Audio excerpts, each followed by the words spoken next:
எதுக்கு இவர் இப்படி கண்ணை மூடி மூச்சை கவனின்னு ஏன் சொல்றாரு? யோசிச்சிருக்கீங்களா என்னைக்காவது?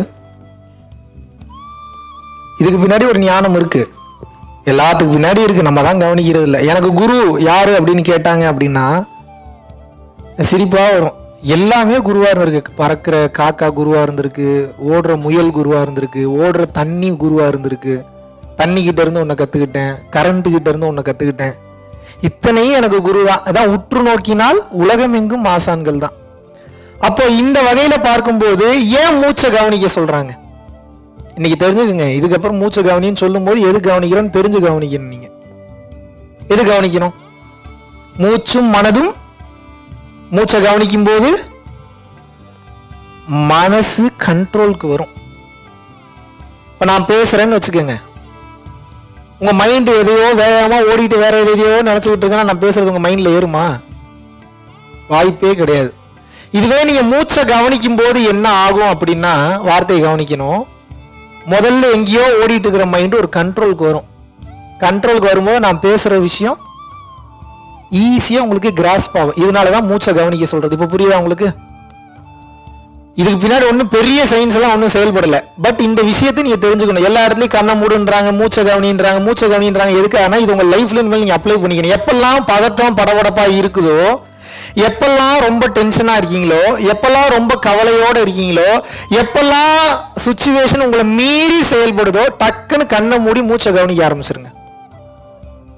போயிட்டு இருக்கக்கூடிய வேகமா ஓடுற மனம் முதல்ல ஸ்லோவாகும். ஸ்லோவானாதான் முதல்ல நிம்மதின்றதே கிடைக்கும். நிம்மதி கிடைச்சாதான் முடிவு சரியா எடுக்க முடியும். நிம்மதி கிடைக்கவில்லை என்றால் உங்களால் மிக சரியான முடிவை எடுக்க முடியாது.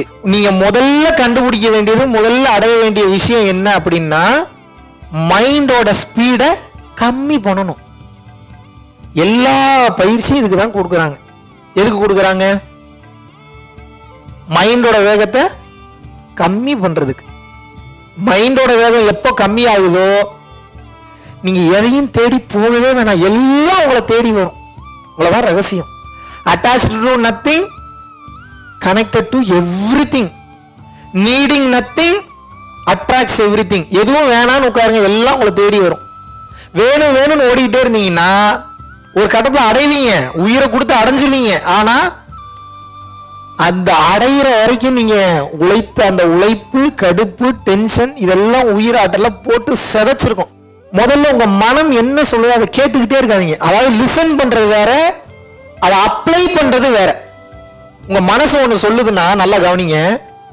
டக்குன்னு ஒரு தாட் ஒண்ணு கிளப்புதுன்னா அதை இம்மிடியட்டா மெட்டீரியலைஸ் பண்ணாதீங்க. ஒரு 1 minute டைம் எடுத்துக்கங்க. இப்போ ஒரு சின்ன எக்ஸாம்பிள் சொன்னோம்னா உங்களுக்கு புரிஞ்சிடும். டக்குன்னு உங்களுக்கு குலோப் ஜாமுன் சாப்பிடணும்னு ஒரு ஆசை வருதுன்னு வச்சுப்போம். சும்மா ஒரு எக்ஸாம்பிளுக்கு தான் சொல்றேன். ஒரு தாட் வந்துருச்சுங்க, குலோப் ஜாமுன் சாப்பிடணும் அப்படின்ற ஒரு ஆசை வந்துருச்சு. இந்த ஆசைய இப்ப நீங்க மெட்டீரியலைஸ் பண்ணணும்னு தோணும். குலோப் ஜாமுன் சாப்பிடணும்னு நினைச்ச உடனே வீட்டுல குலோப் ஜாமுன் மாவு இருக்கான்னு பாப்பீங்க. இல்லைன்னு வச்சுப்போம். அடுத்து என்ன பண்ணி வண்டி எடுக்கிறீங்க, பெட்ரோல் செலவா? வண்டி எடுத்துட்டு கடை வரைக்கும் போவீங்க. உங்களோட உடல் அதுக்காக செயல்படுதா? கடைக்கு போனோடனே பேச்சுவார்த்தை நடத்துறீங்க கடைக்காரர் கூட. உயிராற்றல் வேஸ்ட் ஆகுதா? குலோப் ஜாமுனை கொடுன்னு சொல்லி வாங்குறீங்க. வாங்கி வச்சதுக்கு அப்புறம் அதோட என்ன பரவாயில்ல, தெரிஞ்ச ஃப்ரெண்டு ஒருத்தர் வராரு, உங்ககிட்ட கொஞ்ச நேரம் பேசுறாரு. டைம் வேஸ்டா? இப்ப மறுபடியும் அங்க இருந்து உங்க வீட்டுக்கு வர்ற வழியில ஒரு நாய் ஒண்ணு குறுக்க போகுது, குப்பரை அடிச்சு விழுகுறீங்க வண்டியில இருந்து. காலில் அடிபடுதா? மறுபடியும் சரி சின்ன அடிதான், ஊமக்காயம் தான் சொல்லிட்டு வீட்டுக்கு போறீங்க. இப்ப குலோப் ஜாமுன் செய்றீங்க, சாப்பிடுறீங்க. இப்ப டேஸ்ட் திருப்தி ஆகுது. இதுல என்ன ஹெல்த் இருக்கு என்ன இருக்குன்றது கூட நான் போக விரும்பல, அதெல்லாம் ரெண்டாவது, அவ்வளவு தூரமே போகாதீங்க. இந்த குலோப் ஜாமுன் சாப்பிடணுன்ற ஒரே ஆசைக்காக உங்களோட உடல், உங்க டைம், உங்க உழைப்பு வீணா போச்சா போகலையா? போச்சா போலியாங்க? இப்ப அடுத்த டைம் குலோப் ஜாமுன் சாப்பிடணும்னு ஆசை வந்தா கண்ணை மூடுங்க. எதுக்கு சாப்பிடணும்னு கேளுங்க. இதை சாப்பிட்டா நல்லா இருக்கும்னு சொல்லணும். நல்லா இருக்கும்னு யாரு சொன்னான்னு கேளுங்க. இல்ல இவ்வளவு நாள் அப்படித்தானே சாப்பிட்டு இருந்தேன், இப்ப நான் தெளிவடைஞ்சிட்டு இப்ப எனக்கு பதில் கொடுன்னு கேட்கணும். எனக்கு குலோப் ஜாமுனே வேணாம் விட்டுருன்றது. உடல் உழைப்பு இப்ப மிச்சம், உங்களுக்கான உயிராற்றல் மிச்சம், உங்க டைமும் மிச்சம். அதுக்காக குலோப் ஜாமுனே சாப்பிட வேணாம் நான் சொல்ல, தேவைப்பட்டா சாப்பிடுங்க. சும்மா தேவையில்லாத உங்க மைண்ட் கிளப்பக்கூடியதை மொத்தத்தையும் மெட்டீரியலைஸ் பண்ணிட்டே இருக்கீங்கன்னா குடும்பம் உருப்படுமா? இதுதான் மைண்ட நீங்க கையாளுறது. இந்த மனம் என்பவன் யாருன்னா உங்களுக்காக படைக்கப்பட்டவன், உங்க வேலை செய்யறதுக்காக, உங்கள் வேலையை செய்வதற்காக படைக்கப்பட்டவன் தான் இந்த மனம் என்பவன்.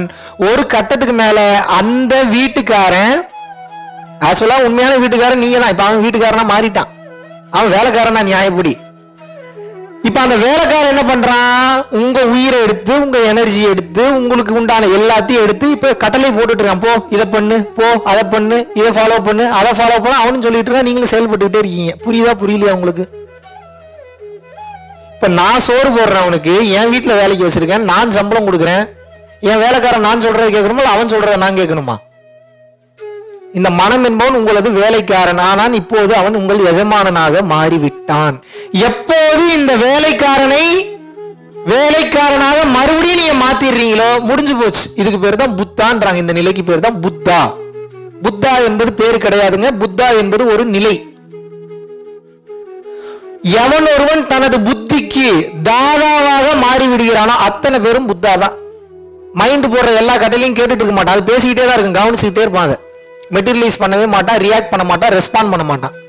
எப்ப நீங்க உங்க மைண்ட் சொல்ற ஒவ்வொரு விஷயத்துக்கு ரெஸ்பாண்ட் பண்ண, எக்ஸாம்பிளுக்கு வந்து இப்ப உங்ககிட்ட வந்து சொத்து பத்து இல்ல, ஆப்போசிட்ல இருக்க உங்க சொந்தக்காரன் ஒருத்த சொத்து பத்தோட செட்டில் ஆயிட்டான்னு வச்சுப்போம். இப்படி என் காலுக்கிலே இருந்தவன் இப்படி வளர்ந்துட்டான், இப்படி வளர்ந்துட்டான்னு தாட் எழுறது சகஜம் தான். அதை கண்டுக்காம விட்டீங்கன்னா அது போயிடும், கிராஸ் பண்ணி. ஏத்துக்க கத்துக்கிட்டீங்க அப்படின்னா கிராஸ் பண்ணி போயிடும். நன்றாக கவனிக்கணும். அந்த மனம் எழுப்பக்கூடிய செயல்களுக்கு, அந்த சிந்தனைகளுக்கு நீங்க ஆட்பட்டு உட்பட்டு இது உண்மைன்னு நினைச்சு இது பண்ணக்கூடாது வைக்கக்கூடாதுன்னு நீங்க அதுக்கு சொல்லாம ஐயோ இப்படி ஆயிடுச்சு, ஐயோ இப்படி ஆயிடுச்சுன்னு நினைக்கிறீங்களோ அப்போ உயிராற்றல எடுத்துரும். ஒவ்வொரு மனிதனும் சூசைட் பண்ணிக்கிறதுக்கு போறதுக்கு உண்டான காரணம் என்னவென்றால் மனம் போட்டு அழுத்தும். செத்துரு செத்துரு செத்துரு, உனக்கு பொண்டாட்டி சரியில்லை, புள்ள சரியில்லை, உன் வீட்டுல இருக்கிற எவனும் சரியில்லை, உனக்கு வேலை இல்லை, நல்ல வீடு இல்லை, நல்ல வாசல் இல்லை, எதுவுமே இல்லை, இப்படியே நீ போயிருவ, கடைசி வரைக்கும் உன்னால மேல வரவே முடியாது. இத்தனை பேர் சீரழிஞ்சுட்டு இருக்க, நீ மட்டும் எப்படி நல்லா இருப்பா? இறைவனால ஆசீர்வதிக்கப்பட்டவனாலதான் நல்லா இருக்க முடியும், நீ ஒரு வீணா போன, செத்துரு செத்துருன்னு அது பேசும்போது அதுக்கு திருப்பி எதிர்த்து பேசணும். மனம் தான் உங்களை அப்படி சொல்லுது, அதே மனதிற்கு நீங்க திருப்பி எதிர்த்து சங்கல்ப சக்தியால பேசணும். பேசலனா எந்த பாயிண்ட் வீக்கான பாயிண்ட் உங்களை போட்டோம். இப்பதான் சூசைட் பண்ணிக்கிறதுக்கு எல்லாருமே காரணம். அது போட்டு மனம் அழுத்தம் கொடுக்கும் போது தைரியமா நிக்கணும், எதிர்த்து நிக்கணும்.